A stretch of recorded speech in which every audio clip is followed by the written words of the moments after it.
नमस्कार, प्रणाम, आदाब। कोविड-19 के प्रादुर्भाव की वजह से आज विद्यार्थी शाला में प्रत्यक्ष अध्ययन अनुभव लेने से वंचित हैं। बृहन्मुंबई महानगर पालिका शिक्षण विभाग ने एक सराहनीय कदम उठाया, जिससे हमारा कोई भी विद्यार्थी शिक्षा से वंचित न रहे। और इस श्रृंखला के अंतर्गत हम अपने विषय के रोचक घटक लेकर, रोचक वीडियोस लेकर आपके सामने उपस्थित रहेंगे। और इसी के अंतर्गत मैं श्रीमती पूर्णिमा पांडे आप सभी को वर्चुअल स्टूडियो क्लास में आमंत्रित करती हूँ, अपने एक नए विषय के साथ, नए घटक के साथ। तो चलें अपने विषय के संग।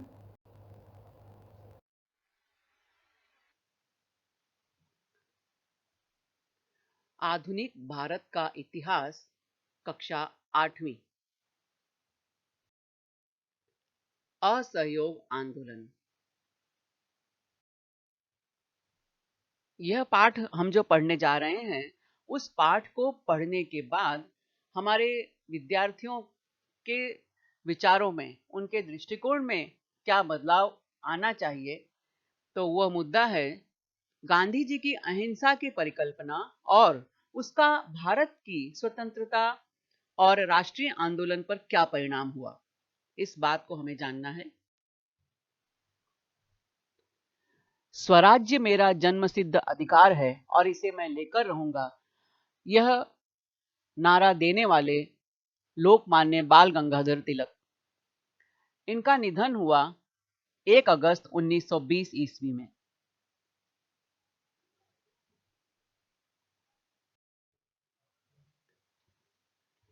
एक अगस्त 1920 ईस्वी में लोकमान्य बाल गंगाधर तिलक का निधन हुआ। उसके पहले भारत के राष्ट्रीय आंदोलन के अनेक बड़े कद्दावर नेता भारत के इस लड़ाई में सक्रिय थे। गोपाल कृष्ण गोखले जी हो, लाला लाजपत राय जी हो, या लोकमान्य बाल गंगाधर तिलक, ऐसे अनेक बड़े नाम भारत के राष्ट्रीय पटल पर चमक रहे थे। और उसी समय महात्मा गांधी, वो दक्षिण अफ्रीका में कार्यरत थे। लोकमान्य बाल गंगाधर तिलक की मृत्यु के बाद भारत का जो यह राष्ट्रीय आंदोलन था, स्वतंत्रता का राष्ट्रीय आंदोलन था, इसकी बागडोर आई महात्मा गांधी जी के हाथों में। हम देखते हैं कि महात्मा गांधी जी का आगमन भारत कब हुआ और किस तरह से उन्होंने इस आंदोलन के सूत्र को संभाला।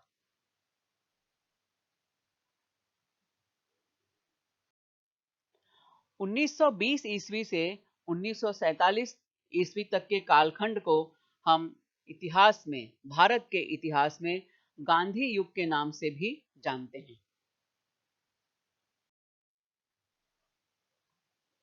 महात्मा गांधी जी ने 3 सूत्र हमें दिए थे: सत्य, अहिंसा और सत्याग्रह।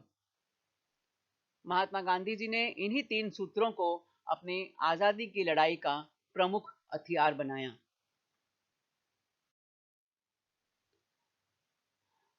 जैसा मैंने पहले कहा कि महात्मा गांधी जी उस समय दक्षिण अफ्रीका में कार्यरत थे। तो चलो जानते हैं दक्षिण अफ्रीका के बारे में कुछ बातें। दक्षिण अफ्रीका इंग्लैंड का उपनिवेश था, जैसा कि हम इस मानचित्र में देख रहे हैं। ये अफ्रीका महाद्वीप का मानचित्र है और इसके सुदूर दक्षिण में ये साउथ अफ्रीका, ये एक उनका देश, और ये जो था ये इंग्लैंड का उपनिवेश था। जिस तरह से हमारा भारत देश इंग्लैंड का उपनिवेश था, उसी तरह साउथ अफ्रीका भी इंग्लैंड का उपनिवेश था। साउथ अफ्रीका में भी कई भारतीय उद्योग, व्यापार और काम धंधों के लिए स्थायी रूप से बस गए थे।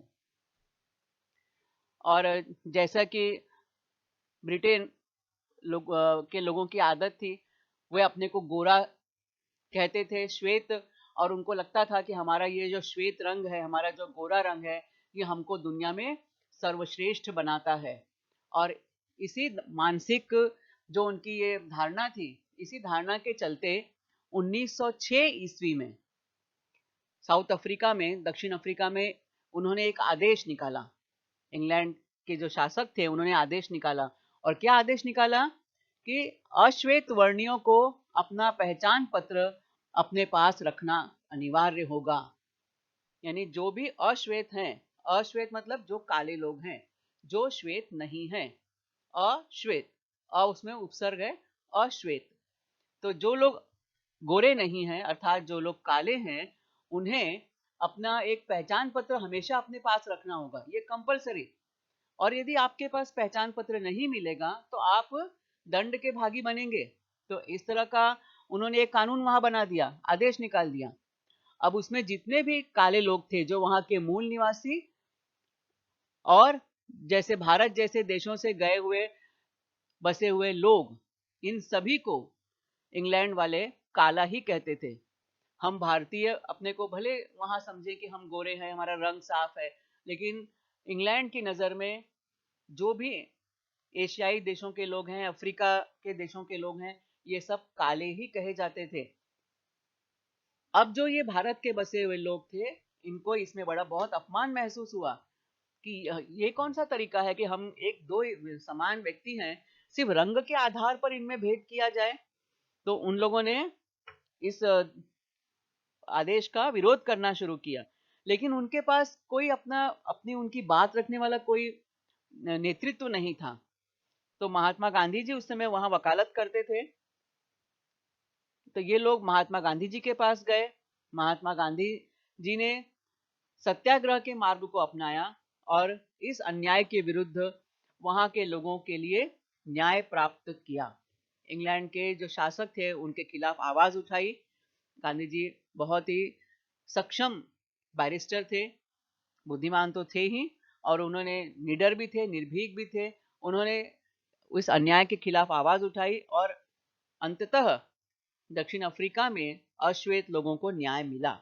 और ये जो आदेश था कि उन्हें अपने पहचान पत्र अपने पास रखना है, वह आदेश खत्म कराया उन्होंने।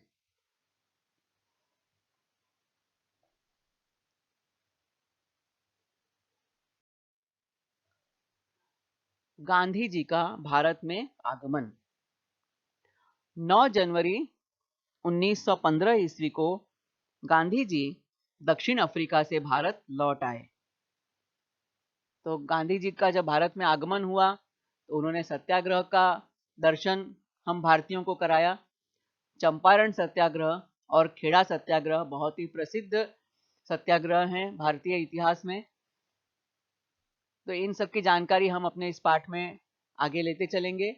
और यह है महात्मा गांधी जी और उनकी पत्नी श्रीमती कस्तूरबा गांधी।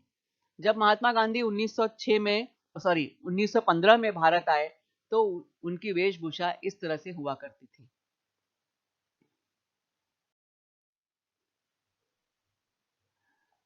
महात्मा गांधी जी 1915 में अफ्रीका महाद्वीप के साउथ अफ्रीका देश से, दक्षिण अफ्रीका से लौट कर वापस अपने देश भारत आ गए। और यहाँ पर आकर वो यहाँ के उस समय के तत्कालीन प्रसिद्ध चिंतक, विचारक, नेता गोपाल कृष्ण गोखले जी से मिले। गोपाल कृष्ण गोखले जी के परामर्श पर उन्होंने संपूर्ण भारत का भ्रमण किया। गांधी जी ने उनसे चर्चा की, गोखले जी से, कि भारत की स्थिति क्या है, अंग्रेजों की स्थिति यहाँ कैसी है और हमें किस तरह से अंग्रेजों के खिलाफ आवाज उठानी है। तो गोखले जी ने उन्हें परामर्श दिया कि पहले आप पूरे भारत का भ्रमण कीजिए, भारत के लोगों को जानिए, नजदीक से जानिए, क्योंकि महात्मा गांधी तब यहाँ पे रहते नहीं थे और उनको यहाँ की भौगोलिक परिस्थितियों की जानकारी नहीं थी, यहाँ के लोगों की सामाजिक स्थिति की जानकारी नहीं थी। आर्थिक स्थिति से वो परिचित जरूर थे, लेकिन उन्होंने करीब से नहीं देखा था, नजदीक से भारत की इन स्थितियों से वो परिचित नहीं थे। तो गोखले जी ने उन्हें कहा कि यदि आपको भारत के आज़ादी की लड़ाई का बीड़ा उठाना है तो पहले भारत को करीब से जानिए, भारत को नजदीक से देखिए। और इसी कारण मोहनदास करमचंद गांधी जी, उन्होंने संपूर्ण भारत का भ्रमण किया और उन्होंने इस भ्रमण में, भारत भ्रमण में, उन्होंने भारत के लोगों का दुख देखा, उनकी गरीबी देखी और वे बहुत दुखी हुए। अरे ये लोग के पास इतने गरीब हैं, इनके पास पहनने के लिए, पूरे तन ढकने के लिए कपड़े तक नहीं है। 2 टाइम का भरपेट भोजन इनके पास नहीं है, सामाजिक सम्मान इनके पास नहीं है। और इस तरह से इस दारुण स्थिति को देखकर गांधी जी बहुत ही द्रवित हुए और उन्होंने राष्ट्र सेवा का व्रत लिया।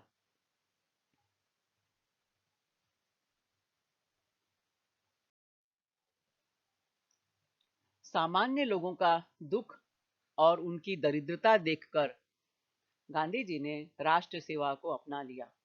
उन्होंने प्रण ले लिया कि मैं आजीवन अपने देश की सेवा करता रहूंगा। और हम सब जानते हैं कि इसी भारत भ्रमण के दौरान एक बार वो किसी ऐसे स्थान पर पहुंचे थे जहां उन्होंने देखा कि उस जगह की महिलाएं जो है वो इसलिए कहीं बाहर सभा में जनसभा में नहीं पहुंच पा रही थी क्योंकि उनके पास पहनने के लिए कपड़े नहीं थे, ढंग से पहनने के लिए कपड़े नहीं थे। और तब तो महात्मा गांधी को भारत की गरीबी का अंदाजा नहीं था, तो वो तो पूरे कपड़े पहनते थे। आज हम उनकी जो फोटो देखते हैं केवल एक उन्होंने कमरी पहनी रहती है और उसी को एक कंधे पे डाले रहते हैं, लेकिन उस समय ऐसा नहीं था, वो पूरे कपड़े पहनते थे, बड़ी पगड़ी डालते थे। तो उनको लगा कि अरे हमारे देश की स्त्रियां, और वो उनके पास एक साड़ी नहीं है कि ढंग से कटी फटी साड़ियां पहन रही हैं ये महिलाएं, ये अपने शरीर को ढक सके इतने कपड़े नहीं है इनके पास। वे बहुत द्रवित हुए, दुख से उनका हृदय तार तार हो गया और उन्होंने उसी दिन से कसम खा ली कि मैं आजीवन एक वस्त्र ही धारण करूंगा। और उन्होंने अपने कोट पैंट शर्ट टाई पगड़ी सबका परित्याग कर दिया और केवल जिंदगी भर उन्होंने इस व्रत को निभाया और आजीवन वो एक कमरी ही लपेटे रहते थे। अहमदाबाद के समीप साबरमती नदी के किनारे आकर वे आश्रम में रहने लगे। उसके बाद वे वापस लौटकर आए गुजरात। गुजरात का एक बड़ा शहर अहमदाबाद, वहां पर एक बहुत अच्छी बड़ी नदी है साबरमती नदी। वो साबरमती नदी के किनारे एक आश्रम में वहां रहने लगे और उन्होंने विचार किया, मंथन किया कि मुझे यदि अपने देश के लिए काम करना है, न्याय प्राप्त करना है, तो हमें कैसे काम करना होगा। और उन्होंने सबसे जो पहला मंत्र दिया, सत्याग्रह।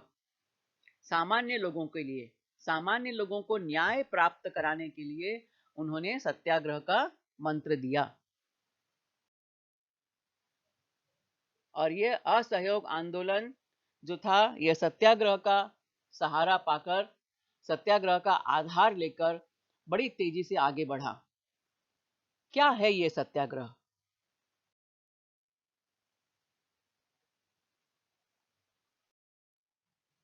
तो चलिए हम करते हैं सत्याग्रह के दर्शन। सत्याग्रह का अर्थ होता है सत्य और न्याय के प्रति आग्रही बनना। सत्य का आग्रह करना, न्याय का आग्रह करना। सत्य, आग्रह, जब इस दोनों हम शब्द को जोड़ते हैं तो शब्द बनता है सत्याग्रह।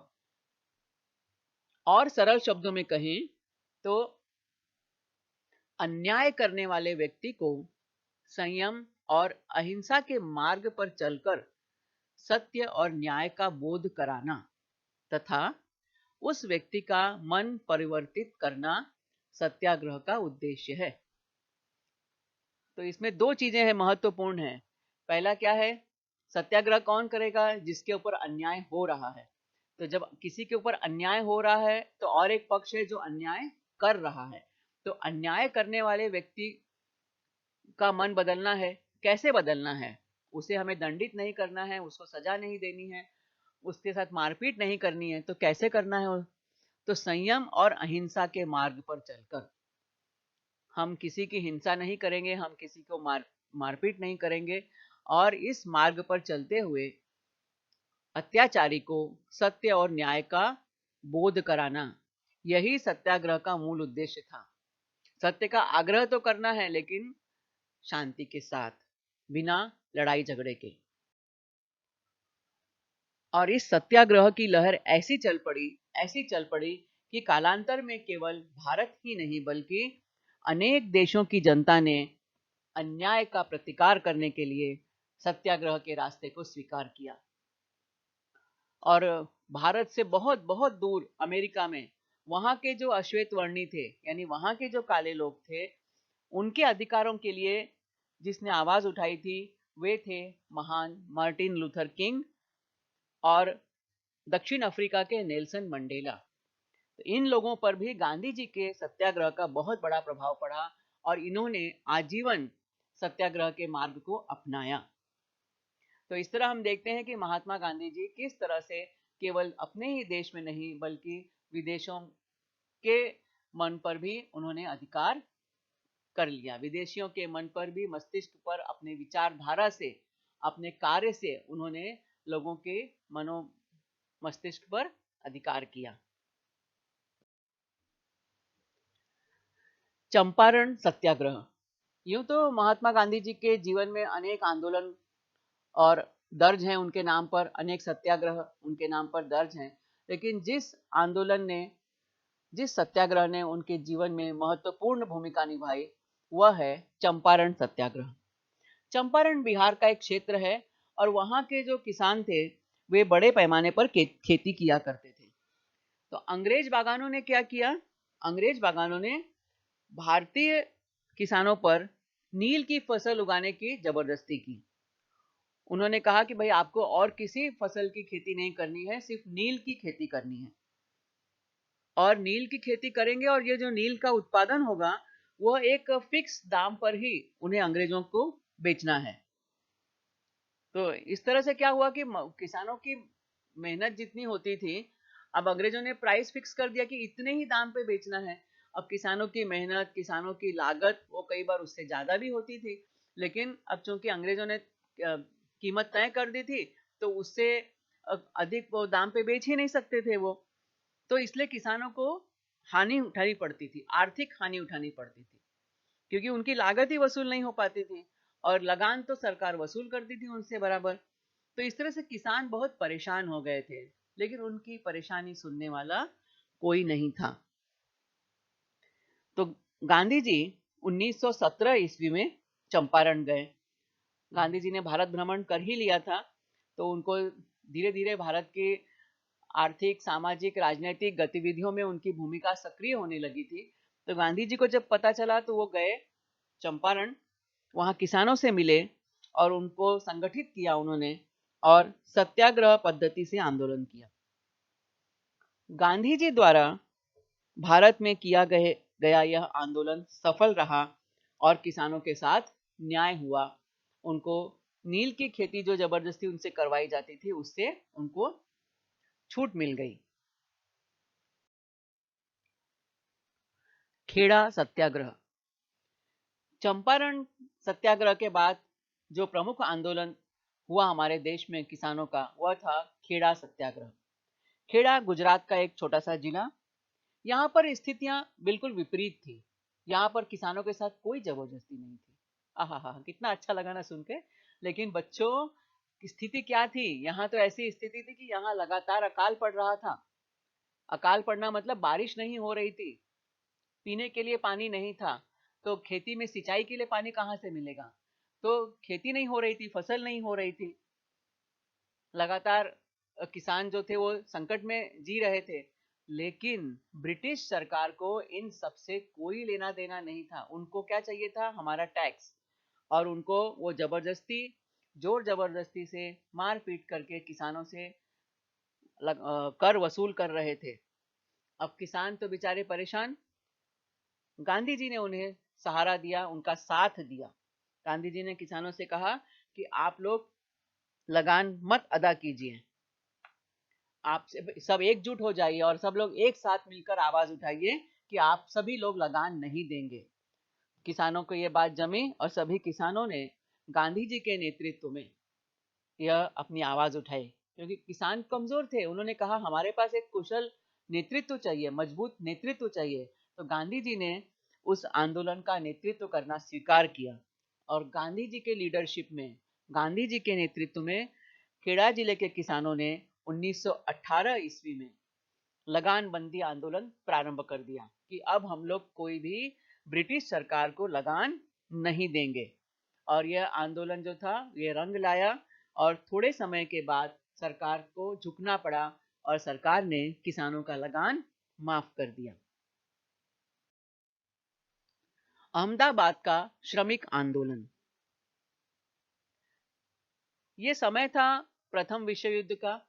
हम सब जानते हैं सन 1914 ईस्वी से 1918 ईस्वी तक प्रथम विश्व युद्ध हुआ था। तो उस समय क्या हुआ था कि महंगाई बहुत बढ़ गई थी और उसका असर सभी जगह हुआ था। विश्व युद्ध जो हुआ था वो तो यूरोपीय क्षेत्र में हुआ था।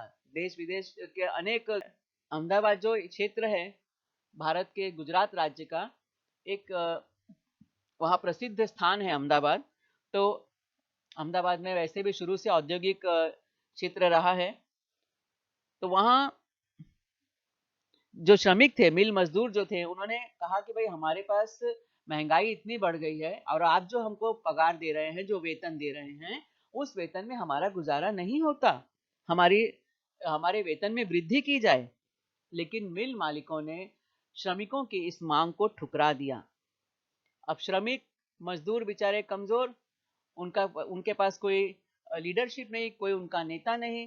तो ऐसे समय में गांधी जी ने उन्हें सलाह दी, श्रमिकों का नेतृत्व किया और गांधी जी की सलाह पर मिल मजदूरों ने हड़ताल कर दी और अनशन कर दिया।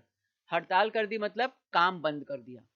अनशन करना मतलब उन्होंने एक जगह पे बैठ के कि हम जब तक हमारी मांग नहीं पूरी की जाएगी, हम लोग खाना नहीं खाएंगे, हम लोग भोजन नहीं ग्रहण करेंगे, हम इस स्थान से उठेंगे नहीं। और इस तरह से मिल मजदूर अपने मांग पर अड़ गए। गांधी जी भी श्रमिकों के साथ अनशन पर बैठे।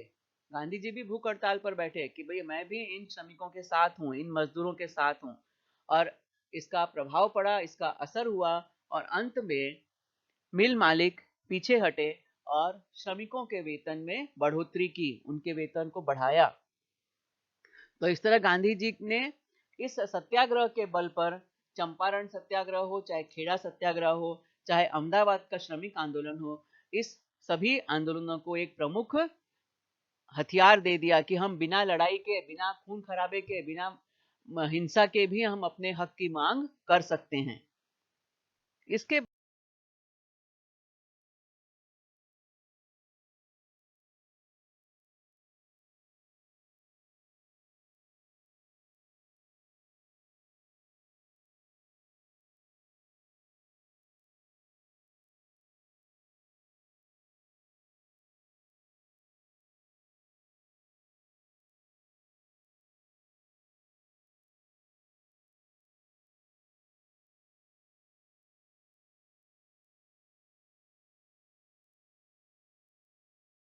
रॉलेट कानून के विरुद्ध सत्याग्रह। अब रॉलेट एक्ट क्या है, पहले इसको हम जानते हैं। प्रथम विश्व युद्ध में भारतीयों ने अंग्रेजों का सहयोग किया। अब भारतीयों को कोई स्वेच्छा से तो सहयोग करना या न करना उनके हाथ में था नहीं। भारत वैसे भी ब्रिटेन का उपनिवेश था, तो जो ब्रिटिश सरकार आदेश देगी भारतीयों को वही करना होता था। तो भारतीयों ने इस विश्व युद्ध में अंग्रेजों का साथ दिया, उन्हें सहयोग किया। और उन्होंने ये ब्रिटिश सरकार ने उन्हें ये आश्वासन दिया भारतीयों को कि जब ये युद्ध समाप्त हो जाएगा तो भारतीयों के हित के लिए निर्णय लिया जाएगा, एक अच्छी उत्तरदायी सरकार लाई जाएगी। ऐसा जो वस्तुओं की कीमतें बढ़ रही हैं, जो टैक्स बढ़ गया है, तो ये सारी जो चीजें हैं ये धीरे धीरे कम हो जाएंगी, ऐसा भारतीय नेताओं को खोखला आश्वासन दिया गया। और भारतीय लोगों ने उस युद्ध में उनका साथ दिया अंग्रेजों का। लेकिन युद्ध समाप्त होने के बाद ऐसा कुछ भी नहीं हुआ। न यहाँ टैक्स कम हुआ, न कीमतों में कमी हुई। तो भारतीय जनता में अंग्रेज सरकार के विरुद्ध असंतोष बढ़ता गया। अब अंग्रेज सरकार भी समझ रही थी कि भारतीय जनता तो एकदम क्रोध में उबल रही है, भारतीय जनता असंतुष्ट है, और असंतुष्ट जो भीड़ होती है वो कभी भी विद्रोह कर सकती है और उनका विद्रोह दबाना बहुत भारी पड़ेगा। तो अंग्रेज सरकार ने क्या किया, उन्होंने कहा कि हम इस सभी मुद्दों पर चर्चा करेंगे, बातचीत करेंगे। और उन्होंने सर सिडनी रॉलेट नामक अधिकारी की अध्यक्षता में एक समिति नियुक्त की।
इस समिति की सिफारिशों के अनुसार 17 मार्च 1919 ईस्वी को केंद्रीय विधानमंडल में भारतीय सदस्यों द्वारा किए गए विरोध को न मानते हुए एक नया कानून बनाया गया।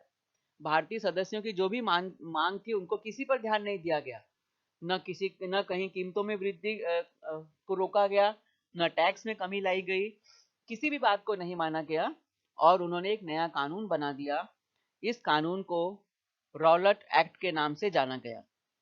और इस कानून में क्या क्या था? इस कानून में पहला मुद्दा था कि किसी भी भारतीय को बिना जांच पड़ताल किए हुए बंदी बनाया जा सकता है, यानी किसी को भी अरेस्ट किया जा सकता है कभी भी। दूसरी बात कि न्यायालय में मुकदमा उनका दायर नहीं होगा।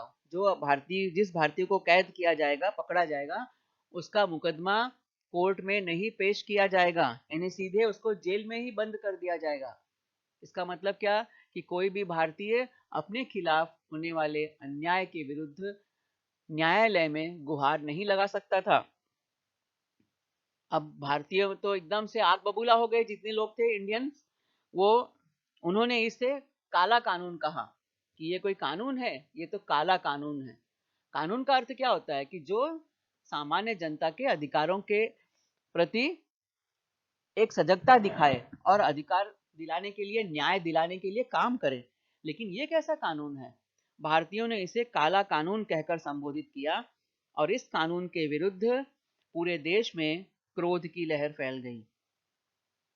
गांधी जी ने इस कानून के विरुद्ध सत्याग्रह की घोषणा की और 6 अप्रैल 1919 ईस्वी को रॉलट कानून के विरोध में देशव्यापी हड़ताल करने का आह्वान किया।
तो इस तरह से हम देखते हैं कि महात्मा गांधी जी ने समय समय पर अंग्रेजों द्वारा किए जा रहे अत्याचार और अन्याय के विरुद्ध भारतीय जनता को संगठित किया, उनका नेतृत्व किया, उन्हें प्रेरित किया कि हम सब मिलकर यदि आगे बढ़ें, हम सब एक होकर आगे बढ़ें, तो अंग्रेजों के खिलाफ लड़ना बहुत ही आसान है। हम लोग एकजुट नहीं हैं, इसलिए हम हार जाते हैं। हम मारामारी करने लगते हैं, हम हिंसा पर उतर आते हैं, तो हिंसा किसी भी चीज का समाधान नहीं है। हम सब एक हो जाएं तो शांतिपूर्ण मार्ग से भी किसी समस्या का समाधान निकाला जा सकता है। तो उन्होंने हड़ताल, अनशन, काम रोको, इस तरह के बहुत सारे हथियार यह वीडियो देखा, सुना और समझा। मुझे पूरा विश्वास है कि यह